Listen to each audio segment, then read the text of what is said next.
Initially, I was ignoring the Xenon problem. After my defeat attempting to push the Xenon back to their gate, Dead. I was going to sit and build up my resources and let the other factions fight the Xenon problem.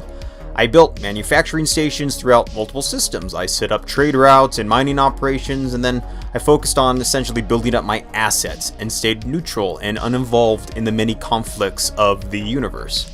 However, there's one thing that will always draw a neutral party into a conflict, and that is money. The threatening of their funds. When the Xenon began attacking a Telati trading station in Inimus Zora 4, crashing the economy in that and the surrounding systems, my pockets began to hurt, so I knew I had to do something. Yet, in my desperation to push the Xenon back, I made a fatal mistake. I allowed my greed to drive my ambition, and my fleet suffered. I was outnumbered, yet I desperately surged forward, focused on saving my bank account, while ignoring the lives of my forces.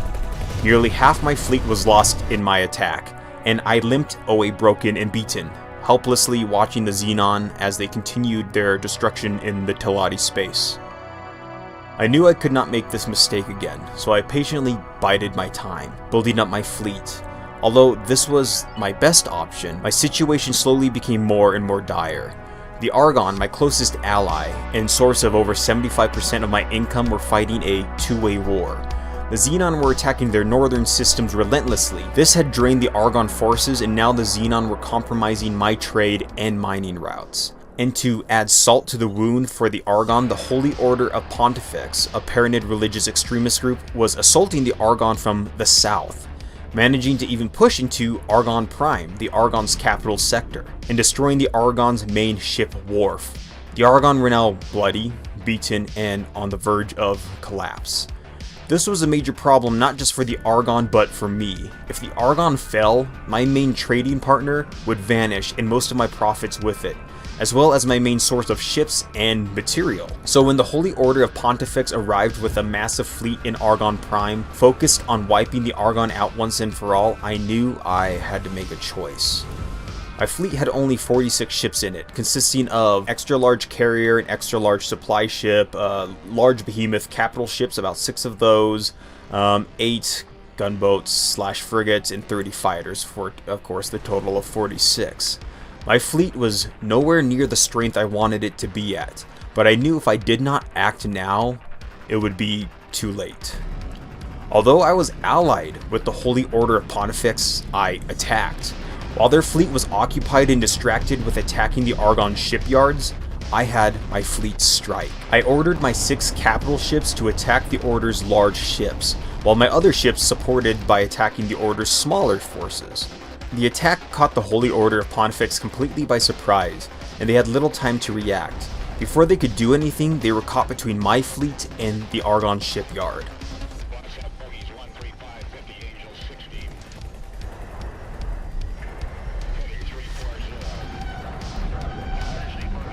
After the battle had ended, the entire Holy Order of Pontifex fleet lay in ruin. My fleet had miraculously only lost 1 fighter, leaving my fleet with 45 ships, emboldened by such a victory. After no counterattack occurring from the Holy Order of Pontifex, my attention turned to the north. The Xenon were hammering the Argon, and with their fleets in ruin, it was up to me to step in, hopefully giving the Argon a chance to rebuild. I pushed my fleet forward into Hatikva's Choice 1. The eastern part of the sector was in complete chaos. The space highway was disrupted by a massive Xenon attack group. With the highway cut off, numerous trade ships and mining ships were caught in the Xenon swarm. The Xenon attack group consisted of dozens of P and M-sized ships, as well as 2 Xenon K-sized destroyers. I ordered my behemoth capital ship battle group forward to attack the Xenon destroyers, targeting the southern destroyer first. The rest of my fleet would stand little chance if they were not dealt with. While my capital ships pushed against the destroyers, I had the rest of my fleet engage the Xenon ships, destroying the civilian vessels caught in the war zone. With the destruction of the southern Xenon case-sized destroyer, I ordered my capital ships to push through the Xenon fighters and engage the second destroyer. I must have caught the Xenon by surprise because part of their fleet, including the other destroyer, were pulling back towards their jump gate. Luckily, I learned from my mistakes of the past and did not pursue the destroyer, because once the destroyer saw that I was not going to separate my fleet to pursue, it turned and launched an assault on my fleet with other Xenon ships now coming from the jump gate. Luckily, I was able to position my capital ship battle group in front of the destroyer, so it was unable to push into my battle line, and after its destruction, my forces made quick work mopping up the remaining Xenon forces. After this battle, my fleet stood wounded, but not broken. While many of my ships were damaged, not one of my ships had been destroyed, leaving me still at a triumphant 45 ships. The Xenon were quick to counterattack, catching my fleet in the middle of its repairs. After defeating 2 more case-sized destroyers and a constant flow of Xenon fighters, I knew I was going to have to do something more permanent to keep the Xenon from disrupting the trade routes and taking Hatikva's Choice 1. The new mission was to build a defense platform right outside of the Xenon jump gate to dam up the Xenon flow into the system. My fleet's job was to keep the Xenon off of the defense platform during its construction. I set my fleet into a defensive formation in front of the gate while I designed and began construction of the defense platform. And good thing I did as well, because the Xenon continuously sent a flow of fighters through, attempting to reach the platform. With the counterattack from the Xenon and the constant stream of Xenon ships during the design phase of the defense platform, my fleet had lost 2 gunship/frigates, resulting in my fleet now having 43 ships. Building the defense platform so close to the gate would be great to stem the Xenon tide, but only when completed. The issue with building a defense platform so close to the gate meant that while it was being constructed, Xenon ships could exit the gate and attack the platform before it was ready.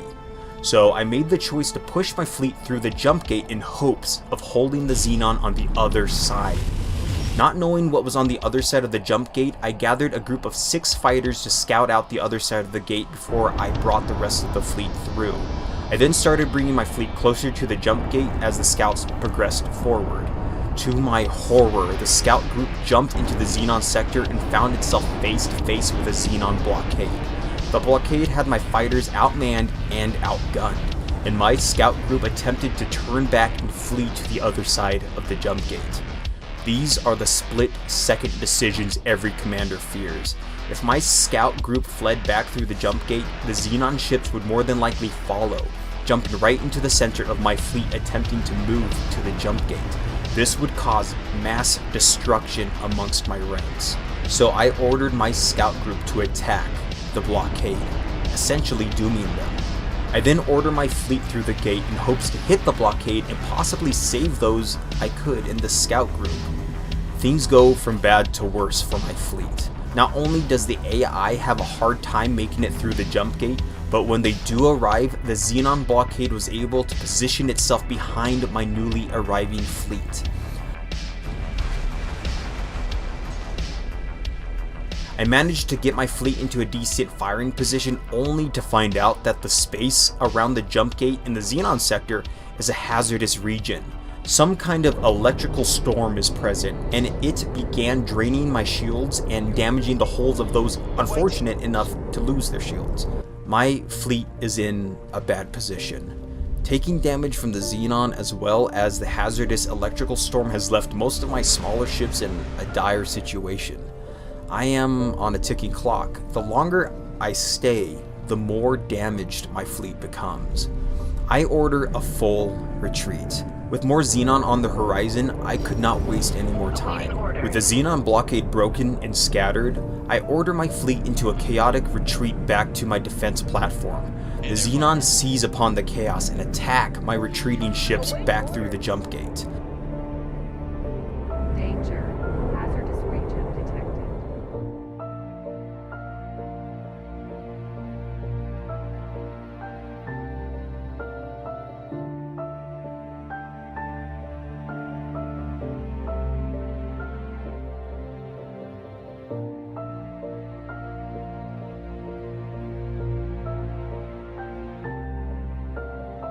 My forces were able to mop up the harassing Xenon and regroup, but these combined events, however, caused major losses within my fleet. My fleet now stood at 33 ships, losing an entire 10 fighters in the chaos. I now had no choice but to plant my heels and hold my ground. My fleet did not have the capabilities to push forward, so this is where I would stand. If the enemy managed to break through, the entirety of the Argon would crumble. We were all that stood in the way of annihilation. I had to protect the defense platform construction. It was our last and only hope.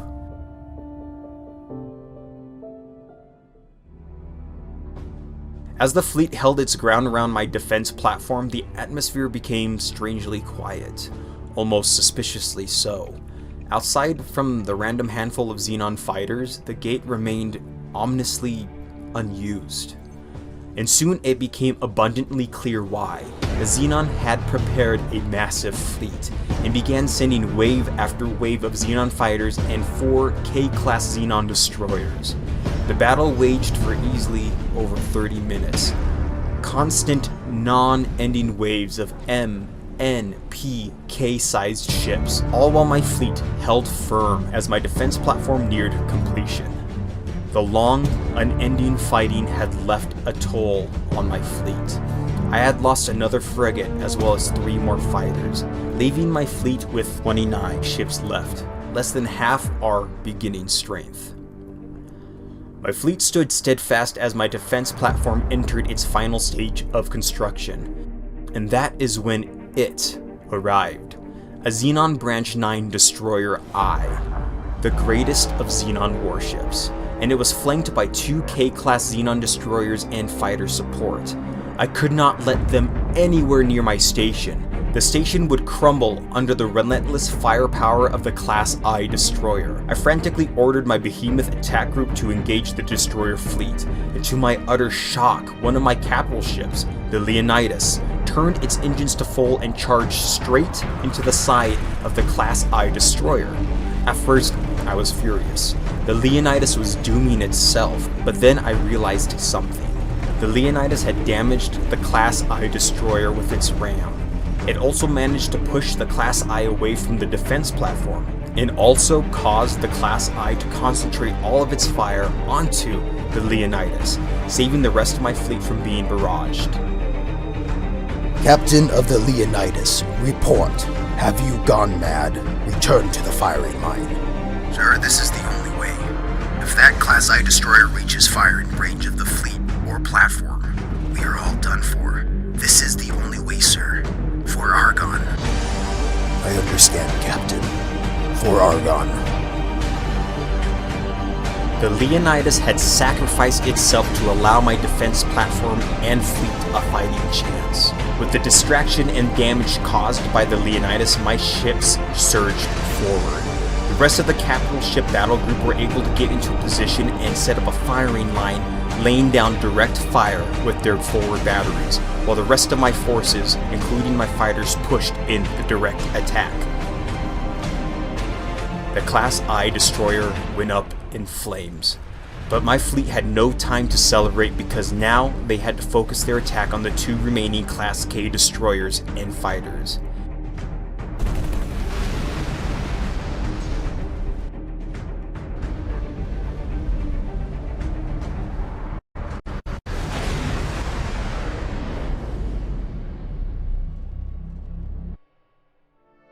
Debris of Xenon and my fleet alike littered the battlefield. Yet, through the haze, my fleet stood victorious. We had accomplished our goal. The defense platform stood completed, brimming with defense drones and turrets. But at what cost? My fleet had lost 9 more fighters, 4 frigates, and 1 behemoth capital ship, the Leonidas. My fleet stood now only at 15 strong. With the defense platform complete, Argon now had a barrier between them and the endless Xenon. They were saved, for now. So now my fleet could return home knowing that they had saved Argon from total collapse. The Argon now no longer under the pressure of constant collapse, rebuilt their shipyards and wharf. New fleets were seen flying around, and the economy once again went back to normal and improved. I was able to make peace with the Holy Order of Pontifex after hunting criminals for them, and trading and mining lanes were once again opened. But those lost will never be forgotten, nor lost to time, because every time I look into the face of a smiling Argon child, I will know that countless souls were lost to the darkness of space to allow such joy. And thus, in smiling faces of the young, they too will live on, for without them, such would not exist.